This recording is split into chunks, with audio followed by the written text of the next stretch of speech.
अस्सलाम वालेकुम ग्रेड 6।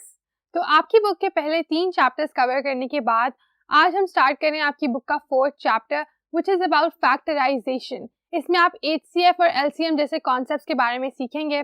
मैं हूं Saba, I will guide you through it. अब जो हमने करना है वो ये है कि आज के हमारे लेक्चर में हम सिर्फ अंडरस्टैंड करेंगे कि फैक्टराइजेशन क्या होती है, हाईएस्ट कॉमन फैक्टर्स क्या होते हैं, प्राइम फैक्टराइजेशन क्या होती है। So let's go see. So what we are discussing today is factorization और उसमें हमने बात करनी है lowest common multiple जिसको LCM कहते हैं and then highest common factor which is the HCF। इसके लिए सबसे पहले हमें अंडरस्टैंड करना है कि फैक्टराइजेशन होती क्या है, वो क्यों की जाती है, नंबर्स को हम फैक्टराइज क्यों करते हैं। अगर आपको याद हो चैप्टर नंबर 3 में हमने फैक्टराइजेशन के बारे में काफ़ी बात की है।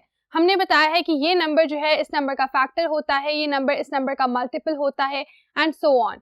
सो व्हेन वी आर टॉकिंग हम कहते हैं कि 6 का फैक्टर क्या है। 6 के फैक्टर वो नंबर हैं जिनको आप मल्टीप्लाई करते हो तो 6 बनता है। For example 2 multiply by 3 is 6। तो 2 और 3 जो हैं वो 6 के फैक्टर्स हैं क्योंकि आप 6 को उनकी टर्म्स में एक्सप्रेस कर सकते हो। आपने अगर बताना हो कि 6 क्या है तो 6 है प्रोडक्ट 2 और 3 का। तो क्योंकि आप उस टर्म में उसको एक्सप्रेस कर सकते हो इस वजह से हम उनको उनका फैक्टर कह देते हैं। अगर हम इसकी एक्चुअल थ्योरेटिकल डेफिनेशन पढ़ें तो वो कुछ इस तरह से है। Factorization is a process in which a whole number that is not a prime number is broken down into its factors. Factors हमें पता है क्या होते हैं। Factorization एक process होता है जिसमें कोई भी whole number, वो 2 हो सकता है, वो 8 हो सकता है, वो 345 हो सकता है। इन numbers को जब आप express करते हो उनके factors की सूरत में तो हम इस process को factorization कहते हैं। और यहाँ पर important बात ये है कि उन्होंने कहा है which is not a prime number। तो सिर्फ ऐसा नंबर जो कि प्राइम नंबर नहीं है वही उसी की फैक्टराइजेशन हो सकती है। अब for this we have to recall कि प्राइम नंबर्स क्या होते हैं। प्राइम नंबर्स वो नंबर्स होते हैं जिनका या तो खुद वो सिर्फ अपना फैक्टर होते हैं या फिर उनका फैक्टर 1 होता है। So prime numbers are numbers that only have 2 factors. जिस तरह से 2 है, 2 को अगर आपने एक्सप्रेस करना हो, 2 का सिर्फ एक ही तरीका एक्सप्रेस करने का which is 2 multiply by 1 is 2। तो एक उसका फैक्टर 2 खुद है और एक उसका फैक्टर 1 है। तो हम कह रहे हैं कि जो नंबर्स प्राइम नंबर्स नहीं होते जब हम उनको प्राइम नंबर्स की टर्म्स में एक्सप्रेस करते हैं हम उसको फैक्टराइजेशन का नाम दे देते हैं which is prime factorisation. And in general जब आप किसी नंबर को उसके फैक्टर्स में दिखाते हो फिर हम उसको उसका फैक्टराइजेशन का प्रोसेस कह देते हैं। आइए इसकी एग्जाम्पल देखें। So what does our example look like. हमारी एग्जाम्पल है 3 मल्टीप्लाई बाय 5 इक्वल्स 15। अब यहाँ पर आपका प्रोडक्ट क्या है और उसके फैक्टर्स क्या हैं। प्रोडक्ट है आपका 15 और उसके फैक्टर्स हैं 3 एंड 5। दूसरी एग्जांपल अगर आप देखो 4 मल्टीप्लाई बाय 15 इक्वल्स टू 60। तो 4 इंटू 15 इज 60। अब ये जो है दो अलग अलग किस्म के फैक्टर्स हैं। 2 और 3 भी आपके फैक्टर्स होते हैं, यहाँ पर आपके 3 और 5 भी फैक्टर्स हैं एंड देन 4 और 15 भी फैक्टर्स हैं। 3 और 5 15 के फैक्टर्स हैं जबकि 4 और 15 60 के फैक्टर्स हैं। लेकिन इन दोनों टाइप्स ऑफ फैक्टर्स में थोड़ा सा डिफरेंस है। What is that. अगर आप देखो 3 और 5 को आप फर्दर फैक्टराइज नहीं कर सकते। 3 जो है एक प्राइम नंबर है, उससे आगे उसको कोई और नंबर जो एक्सप्रेस नहीं करता, ठीक है। 5 भी एक प्राइम नंबर है, उससे आगे कोई और नंबर आप 5 को उसकी टर्म्स में एक्सप्रेस नहीं कर सकते। तो जब आप 3 इंटू 5 लिखते हो 15 के आपने प्राइम फैक्टर्स निकाल लिए। 15 के आपके पास सिर्फ और सिर्फ प्राइम फैक्टर्स हैं, कोई कॉम्पोजिट फैक्टर्स नहीं है। जबकि 60 के फैक्टर्स जो हैं 4 एंड 15 उनको आप फर्दर भी डिवाइड कर सकते हो। जैसे कि आप 4 को लिख सकते हो 2 मल्टीप्लाई बाय 2 में और 15 को आप एक्सप्रेस कर सकते हो 3 मल्टीप्लाई बाय 15 और फिर वो बनते हैं 60, right. So when we look at that in this way what are we saying, हम कह रहे हैं कि आप 4 और 15 को क्योंकि फर्दर नंबर्स में एक्सप्रेस कर सकते हो क्योंकि वो प्राइम नंबर्स नहीं हैं, वो कहलाते हैं आपके कॉम्पोजिट फैक्टर्स। अगर हम इनकी डेफिनेशंस पढ़ें 3 and 5 are prime factors of 15। क्यों? क्योंकि वो दोनों प्राइम नंबर्स हैं। Prime numbers are going to be prime factors, वो फर्दर डिवाइड नहीं हो सकते। whereas 15 are composite factors of 60। 4 and 15 क्योंकि वो composite numbers, वो सारे नंबर्स जिनके 2 से ज्यादा फैक्टर्स होते हैं composite कहलाते हैं। तो क्योंकि 4 and 15 के और भी फैक्टर्स हैं तो वो क्या है, वो composite फैक्टर्स हैं। इससे हमें पता चल गया कि प्राइम फैक्टर्स क्या होते हैं और composite फैक्टर्स क्या होते हैं किसी नंबर के। The process of expressing a number as a product of its prime factors is known as prime factorization। तो factorization को यहाँ हमने 2 टाइप्स में डिवाइड कर लिया है। एक है सिंपल फैक्टराइजेशन, जिसकी हमने एग्जांपल आपके चैप्टर नंबर 3 के आखिरी लेक्चर्स में भी डिस्कस की थी कि आप क्या करते जाते हो, आप 1 से स्टार्ट करते हो, देखते हो कि नंबर जो है किन किन के टेबल में आता है and then you write down all the factors of that number. एक तरीका है वो।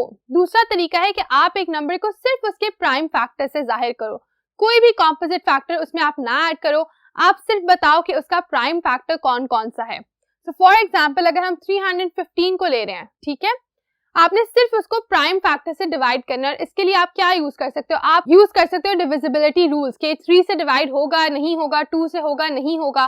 तो इफ यू स्टार्ट 315, 2 से डिवाइड नहीं हो सकता। व्हाई? बिकॉज इसके एंड पे 5 आता है एंड 5 जो है 2 से डिविजिबल नहीं है।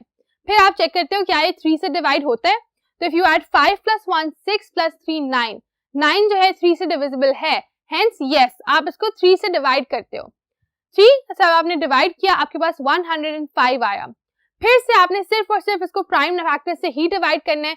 प्राइम फैक्टर अभी आप फिर से 2 से चेक करोगे, 2 नहीं होगा, 3 से चेक करोगे, 3 से हो जाएगा, ठीक है। 335 are 105। अब 35 को आपने देखना है कि प्राइम फैक्टर से किससे डिवाइड होता है वो। 2 से नहीं होता, 3 से नहीं होता, 4 एक प्राइम फैक्टर है ही नहीं, 5 से होता है, 5 7s are। अब 7 जो है खुद एक प्राइम फैक्टर है, इससे आगे प्राइम नंबर है एक्चुअली, उससे आगे आप इसको फर्दर डिवाइड एक्सप्रेस नहीं कर सकते, सिवाय 7 के और 1 के किसी नंबर से डिवाइड नहीं होगा। तो यहाँ पर क्या हो गया, आपके पास एक सोल्यूशन आ गया है including of all these numbers. ये जो 4 हैं और ये क्या है, ये आपके वो प्राइम फैक्टर्स हैं जिनको मिलाकर आप 315 बनाते हो। 315 को फिर आप इन प्राइम फैक्टर्स की सूरत में एक्सप्रेस कर सकते हो। अगर आप यहाँ देखो, हमने 3 × 3 × 5 × 7 को इकट्ठा लिखा है, ठीक है, एंड अगर आप इसको कैलकुलेट करो that will equal to exactly 315। तो आप इसको दोबारा सॉल्व करके भी चेक कर सकते हो, but you will get the exact answer. उसके बाद एक और तरीका ये है कि आप बजाय इसके कि 3 × 3 को 2 दफा लिखें, आप लिख दें 3 raised to the power 2। इसका क्या मतलब है कि 3 जो है वो 2 दफा रिपीट हो रहा है, same thing just expressed in a smaller way, फिर मल्टीप्लाई बाय 5 एंड फिर मल्टीप्लाई बाय 7। इस तरीके से आपने पूरा नंबर जो 315 था उसको सिर्फ और सिर्फ उसके प्राइम फैक्टर्स के थ्रू एक्सप्रेस कर दिया है। इस प्रोसेस को हम नाम देते हैं प्राइम फैक्टराइजेशन का। आपने यहाँ फैक्टराइजेशन तो की है, लेकिन this is not regular factorization. क्यों? क्योंकि आपने सिर्फ प्राइम नंबर्स को यूज किया है। अगर आप बाकी नंबर्स को भी इस्तेमाल करते तो फिर ये फैक्टराइजेशन होती, लेकिन क्योंकि सिर्फ और सिर्फ प्राइम फैक्टर्स पे बेस्ड है, therefore what is this? This is a prime factorization example. So in this way you can express numbers as their prime factors, and now what we are going to do is, अब हमने factorisation और prime factorisation को देख लिया है, तो हमने अब बात करनी है हाईएस्ट कॉमन फैक्टर की। वो भी फैक्टराइजेशन से रिलेटेड होता है, उसके लिए आपको फैक्टराइजेशन आनी चाहिए। आइए चल के देखें हाईएस्ट कॉमन फैक्टर क्या होता है। Over here we have defined highest common factor. So if you look at it, the greatest common factor or the greatest common divisor of 2 or more numbers is the HCF. Highest common factor होता है कोई से दो numbers 50 और 100 ले लिया, 5 और 25 ले लिया, इन दोनों के दरमियान जो सबसे बड़ा कॉमन फैक्टर होता है, कॉमन डिवाइजर होता है, हम कहते हैं कि वो इन दोनों का HCF है, हाईएस्ट कॉमन फैक्टर है। ठीक है, इसकी एग्जांपल अगर हम लें, जैसे हमने दो नंबर्स ले लिए 16 और 24। 16 और 24 के पहले आपको सबसे फैक्टर्स लिखने होंगे। आप इनके तमाम फैक्टर्स लिखोगे। फैक्टर्स क्या है? वो सारे नंबर्स जिनको मल्टीप्लाई करके आप इनका प्रोडक्ट निकाल सकते हो इन द फॉर्म ऑफ 16, और इनका प्रोडक्ट निकाल सकते हो इन द फॉर्म ऑफ 24। तो if you look at it, 16 equals 1 2 4 8 6, ये सारे नंबर्स हैं 16 के फैक्टर्स हैं। 16 के इसके अलावा कोई फैक्टर्स नहीं है। किस तरह आप इसमें कैलकुलेट करोगे? 1 into 16 16, 2 into 8 16, 4 into 4 itself 16, इन सब का प्रोडक्ट क्या बन रहा है? 16। तो ये 16 के फैक्टर्स हैं। 24 के भी फैक्टर्स हमने लिखे 1 2 3 4 6 8 12 24। अब इसमें क्या हो रहा है? 24 into 1 is 24, 2 into 12 is 24, 8 into 3 is 24, 6 into 4 is 24। इस तरीके से ये सारे फैक्टर्स जो 24 के थे वो भी आपने लिख दिए। अब करना ये है, आपने तलाश करना है इसमें हाईएस्ट कॉमन फैक्टर। सबसे पहले तो आप कॉमन फैक्टर्स निकालो कि इन दोनों में कौन कौन से कॉमन फैक्टर्स हैं, कौन से ऐसे फैक्टर्स हैं जो दोनों में आ रहे हैं। तो वो कोई मुश्किल काम नहीं है करना। आप देख सकते हो 1 2 4 8, 1 2 4 और 8 जो है, अगर आप इनको सर्कल भी कर लो फॉर बेटर अंडरस्टैंडिंग, 2, 4 एंड 8, ये जो है दोनों में कॉमन फैक्टर्स हैं और इनमें से हाईएस्ट जो भी नंबर होगा, जो सबसे बड़ा होगा, वो क्या हो जाएगा आपका 8CF। तो बिकॉज जो 4 कॉमन फैक्टर्स हैं उनमें से हाईएस्ट 8 है, इसका मतलब है कि इन दोनों नंबर्स का 16 और 24 का हाईएस्ट कॉमन फैक्टर क्या है, it is 28 itself. Now that we have that through, इस तरह से आप किसी भी दो नंबर्स का हाईएस्ट कॉमन फैक्टर्स निकाल सकते हो, यहाँ तक कि 2 से ज्यादा भी नंबर्स, अगर आपको 6 भी कोई नंबर्स दे दे, आप उनके सारे फैक्टर्स लिस्ट करो, उनमें से कॉमन फैक्टर्स को फिगर आउट करो एंड देन आप फाइंड आउट करो कि सबसे बड़ा जो कॉमन फैक्टर है उन चारों में या तीनों में वो क्या बन रहा है। इस तरीके से आप क्या कर लेते हो, you are able to figure out the HCF of different numbers. अब करना ये है कि इसका एक और तरीका भी होता है। एक तरीका तो ये हो गया कि आप सबको लिस्ट करें, सारे फैक्टर्स लिखें, उनको सर्कल करें, उनमें से हाईएस्ट वाले को पिक कर लें। दूसरा तरीका होता है डिविजिबिलिटी के थ्रू, आप डिवाइड करते जाते हो in a certain way to get your HCF। उसका प्रोसीजर एग्जांपल हम अभी डिस्कस करेंगे, लेकिन इससे पहले कि हम उस तक पहुंचें, कुछ मेजर रूल्स होते हैं डिविजिबिलिटी के, सिंपल रूल्स जो आपको पता होने चाहिए जिससे आपको आगे आसानी होगी। वो क्या रूल्स हैं, आए उनके बारे में बात करें। So the rules look something like this. Simple properties of divisibility. Simple properties हैं क्या है, सबसे पहले मैंने यहाँ पर आपको एग्जाम्पल के साथ समझाया है, but this is not the actual property. आपकी टेक्स्ट बुक में चैप्टर 4 की बिगिनिंग में आपको डायरेक्ट प्रॉपर्टीज बताएंगी है, अगर आपको वर्ड टू वर्ड चाहिए तो वहां से अंडरस्टैंड करें। मैं सिर्फ आपको हेल्प करूंगी अंडरस्टैंड करने में ओवरऑल कि उस प्रॉपर्टी का मतलब क्या है। For example 12 is divisible by 6, then it is divisible by all the factors of 6। इस प्रॉपर्टी में बेसिकली कहा यह जा रहा है कि अगर एक नंबर दूसरे नंबर से डिवाइड होता है तो वो उस नंबर के सारे फैक्टर्स से भी डिवाइड होता है। अगर 36 जो है 6 से डिवाइड होता है, इसका मतलब है वो 6 के तमाम फैक्टर्स, 6 के फैक्टर्स कौन कौन से होते हैं, 1 2 3 6, तो वो उन सब से भी डिवाइड होता है। ये एक रूल है, ठीक है, ये आपके लिए एक आम रूल है। अगर 25 5 से डिवाइड होता है, इसका मतलब है 25 5 के फैक्टर्स से भी डिवाइड होता है। अगर 50 10 से डिवाइड होता है, इसका मतलब है 50 10 के सारे फैक्टर्स से भी डिवाइड होता है। इस तरीके से आप आसानी से अंडरस्टैंड कर सकते हो कि ये नंबर उस नंबर से डिवाइड होगा कि नहीं होगा, ठीक है। दूसरी प्रॉपर्टी है, if 24 is divisible by 3 and 4, then it is also divisible by their product 24, ठीक है। अगर 24 जो है वो 3 और 4 से डिवाइड हो सकता है, ठीक है, तो इसका मतलब है कि वो 3 और 4 के प्रोडक्ट से भी डिवाइड हो सकता है। What does that mean? 24 जो है आप 3 से भी डिवाइड कर सकते हो, 4 से भी डिवाइड कर सकते हो, ठीक है। तो अगर आप देखो 3 मल्टीप्लाई बाय 4 क्या होता है, 12, तो जो भी इनका प्रोडक्ट है आप 24 को उससे भी डिवाइड कर सकते हो। इसकी एक और एग्जांपल ये है कि फॉर एग्जांपल 12 जो है आप कहते हो कि वो 6 से भी डिवाइड होता है और 2 से भी डिवाइड होता है ना। तो आप कह सकते हो कि अगर वो 6 से भी डिवाइड होता है और 2 से भी डिवाइड होता है तो वो 6 और 2 के प्रोडक्ट से भी डिवाइड होगा। 6 मल्टीप्लाई बाय 2 इज 12, तो 12 जो है वो 12 से भी डिवाइड हो जाएगा। सिमिलरली अगर आप लेते हो 35 को, आप कहते हो कि वो 7 से भी डिवाइड होता है और 5 से भी डिवाइड होता है, तो वो 7 और 5 के प्रोडक्ट यानी 35 से भी डिवाइड होगा। 35 डिवाइड बाय 35 इज 1। इस तरीके से अगर कोई नंबर दो नंबर से डिवाइड होता है तो वो उन दोनों का जो प्रोडक्ट होता है उससे भी डिवाइड होता है। ये हमारी दूसरी प्रॉपर्टी है। आइए चल के तीसरी प्रॉपर्टी देखें। What do we have next? What we have next is if 6 is a factor of 12 and then it is also a factor of the sum 12 plus 18. अच्छा 12 and के बाद मैंने 18 लिखना जो है वो मिस कर दिया है, but that is what they're saying. वो कह रहे हैं कि अगर 6 जो है 12 और 18 दोनों का फैक्टर है, इसका मतलब है कि वो उनके प्रोडक्ट उनके सम का भी फैक्टर है, ठीक है। इसका क्या मतलब है कि 6 अगर 12 से भी डिवाइड हो सकता है एंड देन 18 से भी डिवाइड हो सकता है, तो जब आप 12 और 18 को ऐड करते हो 6 उससे भी डिवाइड करेगा। व्हाट डज दैट मीन कि आप उनके सम से भी डिवाइड कर सकते हो। सो 12 प्लस 18 इज 30। 6 क्योंकि 12 से भी डिवाइड करता है, 18 से भी डिवाइड करता है, सो इन दिस वे वो 30 से भी डिवाइड करता है जो कि 12 और 18 का सम है। इसकी दूसरी एग्जांपल क्या हो सकती है, अगर 3 जो है वो 15 से भी डिवाइड होता है और 18 से भी डिवाइड होता है, तो इसका मतलब है कि 15 और 18 का जो सम होगा जो कि 33 होता है, 3 उससे भी डिवाइड करेगा and that is true. 3 11s are 33। तो इस तरह से आप बता सकते हो कि नंबर्स जो हैं उनके सम जो हैं वो भी डिविजिबल होंगे विद द फैक्टर अगर वो दोनों अलग अलग उस नंबर से डिवाइड हो सकते हैं। उसके बाद if 8 is a factor of 32 and 48 it is also a factor of their difference। तो 8 अगर फैक्टर है दो अलग अलग मुख्तलिफ नंबर्स का, तो उन नंबर्स का आपस में जो डिफरेंस है यानी उन दोनों को माइनस करने से जो आंसर आता है 8 उससे भी डिवाइड करता है। फॉर एग्जाम्पल अगर 48 और 32 है, 8 जो है 32 से भी डिवाइड हो रहा है, ठीक है, 8 जो है 48 से भी डिवाइड हो रहा है।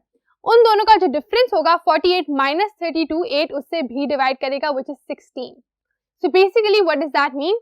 दैट इम्प्लाइज कि आप कह ये रहे हो कि अगर कोई से दो नंबर्स एक सिमिलर नंबर से डिवाइड करते हैं तो उनका प्रोडक्ट भी उस नंबर से डिवाइड होता है, उनके फैक्टर्स भी उस नंबर से डिवाइड होते हैं, उनका सम भी उस नंबर से डिवाइड होता है, उनका डिफरेंस भी उस नंबर से डिवाइड होता है। ये 4 प्रॉपर्टीज हैं जो हमने पढ़ी हैं। आई एम रियली होपिंग कि आपको कुछ हद तक समझ आ गई होंगी। कोई कंफ्यूजन है तो एक दफा फिर से सुन ले, अपनी टेक्स्ट बुक से रेफर करें, एग्जाम्पल्स को देखें और आपको अच्छे तरीके से समझ आ जाएंगी। अब before we end this lecture हम HCF की एक लॉन्ग डिवीजन वाले मेथड की एग्जाम्पल भी देख लेते हैं कि वो किस तरह से होती है। I let's see. So the example is find the greatest length of a measure tape which can measure exactly 360 centimeter and 840 centimeter। आपने greatest length find करनी है इन दोनों की जो एक measuring tape से ली जा सकती है। When they say greatest, इसका मतलब क्या है? इसका मतलब क्या है कि आपने यहाँ पर HCF जो है वो ढूंढना है। लॉन्ग डिवीजन में आप क्या करते हो? सबसे पहले जो नंबर बड़ा है, आपके पास 2 नंबर है, 3 नंबर है, 6 नंबर है, जौन सा भी नंबर बड़ा है, इन दोनों में से कौन सा नंबर बड़ा है? 840। उसको आप छोटे नंबर से डिवाइड करते हो, ठीक है। तो हमने 840 डिवाइड बाय 360 यहाँ पर लिख दिया। फिर हम उसको सॉल्व करेंगे। 360 के टेबल में 840 नहीं आता, बट 360 इंटू 2 इज 720। ये आप प्रॉपर डिवीजन दिखाओगे इसकी, ठीक है। उसके बाद आपका जो जवाब आया है उसका रिमाइंडर आ जाएगा, ठीक है। तो 840 में से 720 माइनस कर दो, क्या आया? 120। जो भी आपका आंसर आता है लॉन्ग डिवीजन में, यानी जो आपका रिमाइंडर होता है वो फिर आपका अगला डिवाइजर बन जाता है। डिवाइजर यहाँ पर होता है, जो रिमाइंडर है वो अगला डिवाइजर बन गया, ठीक है। तो अब ये आपका डिवाइजर है और जो नंबर पहले आपका डिवाइजर था अब वो आपका डिवाइडेंड बन गया, ठीक है। तो 360 जो कि पहले आप डिवाइड कर रहे थे जिससे, अब वो अंदर आ जाएगा, ठीक है। और आपने जो रिमाइंडर आया है वो आपका डिवाइजर है, उससे आपने इसको डिवाइड करना है। अब आपने 360 डिवाइड बाय 120 जब करना है तो क्या होगा? 123 आर 360। इसको सॉल्व करेंगे, हमारे पास आ जाएगा आंसर और आपका आंसर 0 आ गया। आप लॉन्ग डिवीजन में प्रोसेस तब तक करते रहते हो जब तक आपके पास 0 रिमाइंडर ना आ जाए। ये क्वेश्चन थोड़ा सिंपल था तो इस वजह से फौरन से 0 आ गया। कुछ नंबर्स बहुत लंबे होते हैं तो आप यही करते हो, बड़े नंबर को छोटे नंबर से डिवाइड किया, रिमाइंडर जो है उसको डिवाइजर बना के, पिछले डिवाइजर को आपने डिविडेंड बना के उनको फिर से डिवाइड किया, करते गए जब तक आपके पास रिमाइंडर में 0 ना आ गया। और एंड पे जहां पर आपके पास रिमाइंडर में 0 आता है वो नंबर आप देखते हो क्या डिवाइजर है, that is your HCF। So the HCF here is 120. Highest common factor of 360 and 840 is 120। इस तरह से आपने लॉन्ग डिवीजन से इसको कैलकुलेट कर लिया। यहाँ पर हमारा आज का लेक्चर जो है वो खत्म होता है। आई एम होपिंग कि आपको लॉन्ग डिवीजन के कॉन्सेप्ट समझ आ गए होंगे। कोई भी मिसअंडरस्टैंडिंग कंफ्यूजन रह गई है तो जब हम करेंगे हमारी एक्सरसाइज 4A तो आपको वो ज्यादा क्लियर हो जाएगी और आप साथ साथ एग्जांपल्स के सीखते जाओगे कि what is actually happening. So I will see you in my next lecture इंशाल्लाह। अल्लाह हाफिज।